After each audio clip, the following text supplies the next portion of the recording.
Today, I want to focus on the 10 best benefits of the Chase Sapphire Reserve. Let me know in the comments if you disagree with my rankings, if you put things differently, or if there's a perk that I'm just completely missing that you really like about the card. And before we get started, if you want to support the channel, please go ahead and click on the like button, click on the subscribe button, and if you're in need of a Sapphire card or any of the other ones I have, please check my referral links in the comment section below. Let's get started in the top 10. Starting at number 10 is going to be the competent customer service you're going to receive with the Sapphire card. Now, I don't know about you, but when I've called before with regards to my Freedom Unlimited or Freedom Flex, I tend to know more about the card and its benefits than the person I'm talking to on the phone. And they tend to give me bad advice or straight out misinformation about my card that, because this is a hobby of mine, I know better than to listen to. However, when I call about my Sapphire Reserve card, they are up to date with all of the latest information on that card. And so I feel like I can trust them more. Coming at number 9 is going to be the awesome travel multipliers. Now, I also want to mention you get 3x on dining, but the main point to get the Sapphire Reserve is for a catch-all 3x on all travel. And that's not going to be restricted to just hotels or airfare, but it's going to extend to rideshare, transit, really anything that codes as travel. Now, in addition to that, you can get 10x by booking through the Chase portal, which I know some people don't like to use portals, but I found that about maybe 40% of the time, the price is the exact same in the portal as it is anywhere else. So if that's the case, I'd rather get the 10x instead of just a 3x for using the card outside of the Chase portal. In addition to that, you also get 5x on flights. And I've found that probably 60 to 70% of the time, at least in my experience, the flights are the exact same price in the Chase portal. So I'm going to go ahead and go for that 5x and book in the portal as opposed to 3x out of the portal. I also want to mention that the other Sapphire card, which is probably more popular, largely because of the lower annual fee and the fact that it still gives you access to travel partners, it only gives you 2x on travel, which if you travel as much as I do, that actually adds up, that extra x on all spending, on all travel spending. Coming in at number 8 is going to be the global entry credits. Notice I didn't say TSA pre-check. And the reason why is because if you can go for either of those, go for global entry because it includes TSA pre-check. And it's just a little bit more money, but you'll be reimbursed that with this card. With global entry, that means you're going to have expedited entry back into the United States if you're a US citizen. And with the TSA pre-check that is included in it, obviously that means that you're going to have an expedited security screening process. You're not going to have to take off your shoes and remove your computers. It's just going to be a lot easier. So great perk. The only reason it's at number 8 and not lower is because there's plenty of other travel cards that do include this. And this is only a perk that you can use once every few years anyways. Coming in at number 7 is going to be Lift Pink and the benefits that comes with. Now, personally, the Lift Pink benefits, which I'll list here on the screen, aren't something that I would pay for myself if it wasn't for this card. And in fact, I don't know that I've really ever used these benefits. However, if you're someone who uses Lyft more than I am, this is already baked into the cost. Now, the newest perk with Lyft, even if you don't use Lyft Pink like myself, is that we now get $10 a month we can use for Lyft. Now that adds up to $120 a year, which when you're looking at that $550 annual fee, helps chip away at that. And as we'll see at the end of this video, actually gives you a net positive effective annual fee if you're able to use all those credits. Now, in addition to that, there's a third Lyft benefit with this card, which is that you get 5x on all Lyft purchases on this card. Now, many of the other Chase cards only give you 2x if you use Lyft, so 5x is going to be much better than those.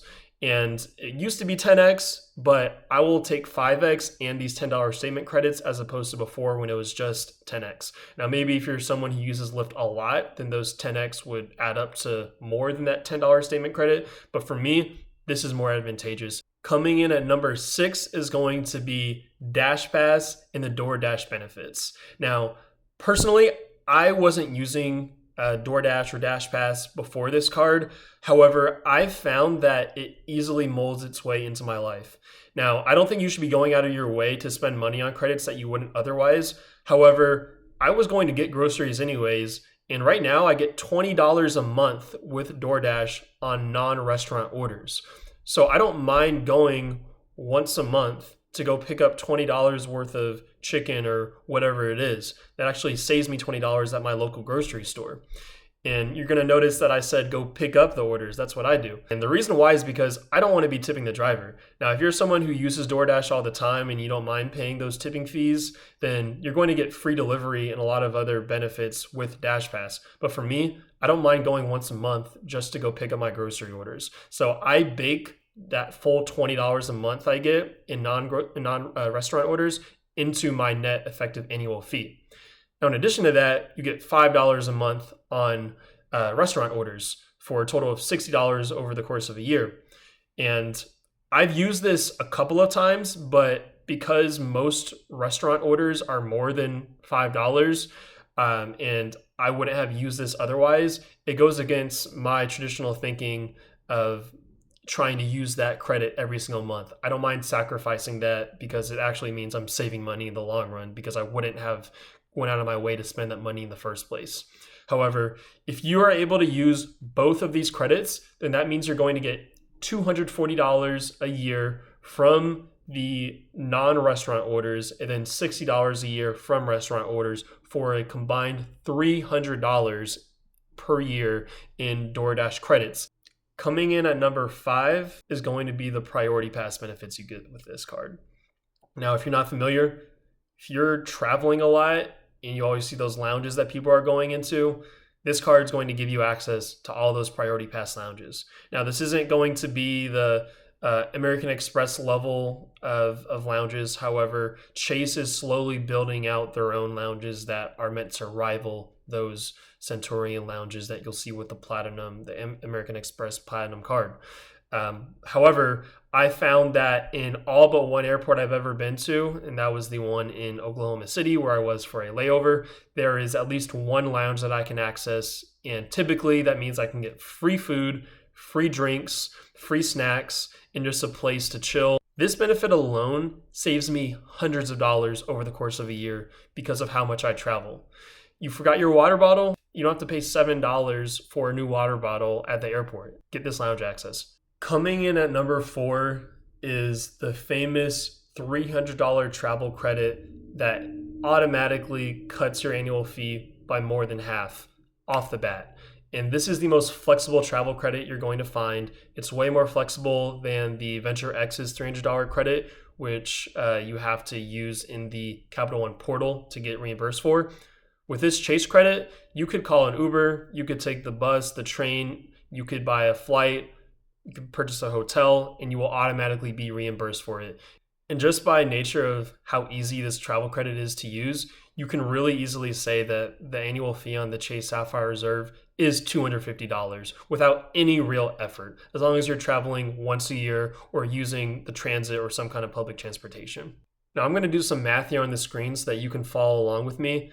But if you're using those Lyft credits in full, which is $120 a year, if you're using those $240 in non-restaurant DoorDash orders, and if you're using the $60 in restaurant orders from DoorDash, then that means that they are going to be paying you $170 a year to hold this card. I'm going to repeat that. You will be getting paid to hold this card $170 a year if you're using these benefits. And I didn't even factor in the global entry, which you can use every few years. I didn't factor in Lyft Pink, which maybe you're paying for that already. I didn't factor in Dash Pass, which maybe you're using that already. So don't be scared of that $550 sticker price. Coming in at number 3, and I already know this is going to be a hot take, but it's the 60,000 point welcome offer for $4,000 to spend. Now, I know what you're thinking. Capital One gives you 75,000 points for the same level of spending. American Express Platinum Card can give you as high as 175,000 points at the time of filming right now. So how does that even compare to those? Well, the reason why is because you can get this offer multiple times throughout your life. American Express has added in lifetime language, meaning yes, you might be able to get one of those amazing 150 to 175K point offers for their Platinum card. However, you're done after that. Now, maybe there's some arguments about people who have been able to get it multiple times, but that seems to be the exception. With Chase, there's a 48-month rule with the Sapphire cards, meaning every 4 years, I can get another 60,000 points, and another 60,000 points. Or if I'm really trying to maximize things, I could go for the Chase Sapphire Preferred 100K offer, which is currently going on right now, and then product change it after a year to a Sapphire Reserve card. But the ability to stack these offers year after year is the main reason why, if you're interested in starting your credit card journey, I recommend starting with Chase so you can initiate that timeline sooner than later.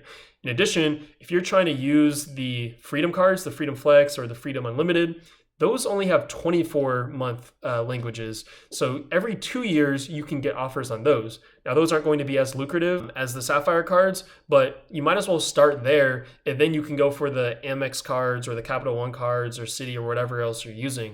And as you'll see coming up, 60,000 Chase points is actually much more valuable than you may think because of the benefits of this card. Number 2 is going to be the top of the line travel insurance associated with this card, as well as purchase protection. But I want to focus on the travel because that's what I'm focused on. I don't buy a lot of expensive things. Maybe you do, but I travel a lot. And I have so much peace of mind knowing that if my baggage is delayed, if my flight is delayed more than a few hours, I am going to be reimbursed for all of that just by having this card. Now, I used to purchase separate travel insurance when I would go overseas to Asia or Europe.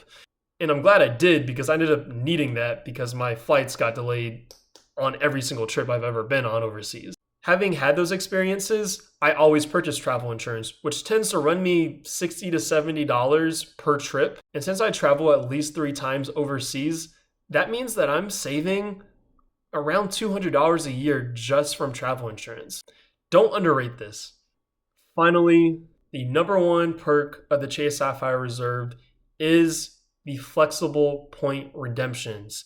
Now, there are 3 ways that I recommend. Well, really, there's 2 ways I recommend you redeem your points. But if you are a cashback person, Chase is one of the rare travel issuers that allows you to redeem your points for cashback at a 1-to-1 ratio. Now, I do not recommend you do that because the second redemption method, which is very unique to Chase and to this Sapphire Reserve card, is an automatic 50% boost to all travel you make in the Chase portal. Now, people tend to sleep on this in favor of the third option, which is to transfer out your points. And the reason why is because people tend to say that you can get on average a 2 cent per point ratio by transferring your points out to Hyatt or IHG or Marriott, or on the airline side, there's about 10 different airlines. However, I think that the 50% method is highly slept on. And I'm going to have to make another video about this, but I do not spend a lot of money on hotels when I travel. And so when I look at those over 2 cent per point redemptions that people are always raving about on YouTube, they're spending $200 on a hotel that would have cost $800. And yeah, that's a 4 cent per point ratio, but I am not spending $200 on a hotel. I know many of you are, but I don't do that. I try to keep my hotel prices well under $100 because I travel by myself a lot and I tend to travel for long periods of time. And so I cannot afford to be spending $200 a night. I'm trying to just sleep there and I'm trying to go explore and spend my money on food and other travel. So for me, that 50% point redemption is the best way for me to spend my Chase points. Now, if you have a more luxurious lifestyle that you like to have when you travel and you really want to stay in a top-notch hotel, then instead you're going to want to transfer those to Hyatt most likely. IHG and Marriott, just keep in mind that their point values are much lower than Hyatt's. And so unless they have like a bonus offer to transfer your points, you're going to want to redeem them at Hyatt. But having those 3 redemption options, whether you want to do cash back, 50% boost in the portal, or transfer them out, is very unique to Chase. So there you have it. Those are my top 10 benefits on the Chase Sapphire Reserve. If you agree with me, leave a comment. If you disagree with me, also leave a comment. Tell me what I got wrong. Tell me if I missed something completely that wasn't on the list, or if there's a different order that you think the cards or the benefits should be ranked in. And then finally, if you would like to apply for this card for either the Sapphire Preferred or the Sapphire Reserve, then my referral link is in the comment section as well as in my bio. I appreciate any support you guys give the channel. Thanks everyone, and take care.